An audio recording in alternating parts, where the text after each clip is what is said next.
اغتيال زعيم قدام الشيراتون، والسبب عربية.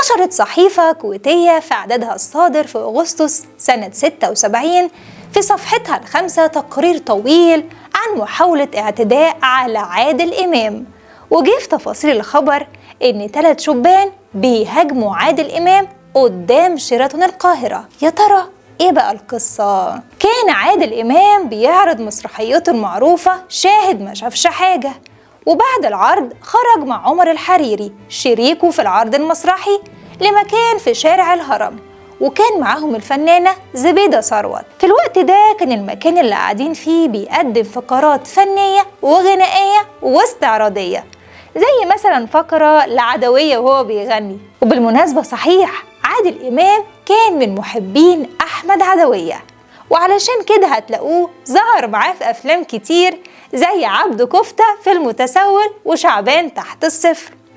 المهم نرجع لموضوعنا.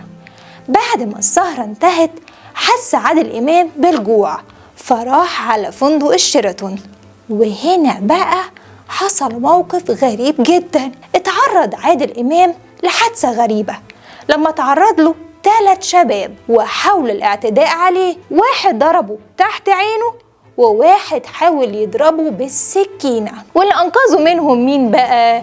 اللي أنقذوا منهم هو المعجبين الكتار اللي جم وكانوا حوالين عادل إمام. واتدخل المطرب الشعبي محمد عبد المطلب اللي كان في طريقه بالصدفة لفندق الشيراتون. وبعدها قدر عدد من الناس اللي كانوا موجودين في محيط الفندق إنهم يتعرفوا على ال3 شباب اللي تعرضوا له، وادوا لعادل إمام ورقة عليها اسمائهم، وطلع بيها عادل إمام على اسم البوليس وقدم بلاغ بالحادثة.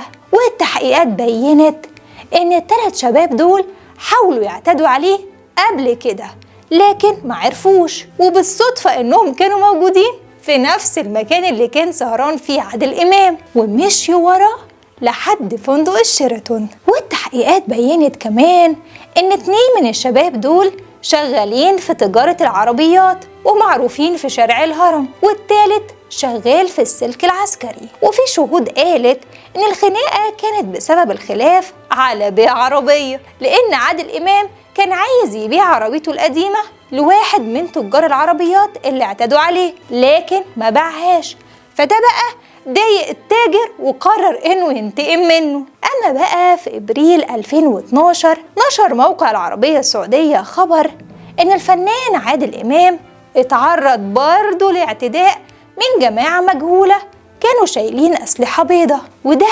أثناء تصوير بعض مشاهد مسلسل فرقة ناجي عطا الله في منطقة بورسعيد. والجماعة دي ما أعلنتش عن السبب أو الدافع لأذى الزعيم، بس بيقال إن ده بسبب اتهامهم لعادل إمام بالإساءة للدين الإسلامي في بعض أعماله اللي قدمها خلال مشواره الفني. أما بقى في سنة 2011 أعلن صفوت غطاس منتج مسلسل فرقة ناجي عطا الله عن تعرض المسلسل لهجوم البلطجية خلال تصوير المشاهد الخارجية في منطقة من مناطق القاهرة. والمرة دي البلطجية كانوا عايزين يسرقوا معدات التصوير، لكن الفنيين في المسلسل اتصدوا ليهم، وده اللي خلى منتج المسلسل انه يجيب حراس لحماية فريق العمل. بس الزعيم ما حصلوش اي حاجة لانه اصلا ما كانش موجود وقت الواقعة في موقع التصوير. اما بقى في سنة 2009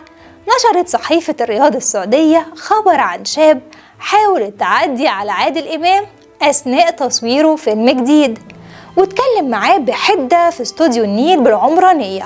وكان الشاب بيتكلم بتحفز عن أحوال السينما والفن وتدني المستوى الثقافي وانتشار الأفلام الهابطة. وبسرعة راح الحارس المكلف بحراسة عادل إمام ومسك الشاب ده. في النهاية قولوا لنا في التعليقات إيه أكتر فيلم أو مسرحية بتحبوها للزعيم عادل إمام.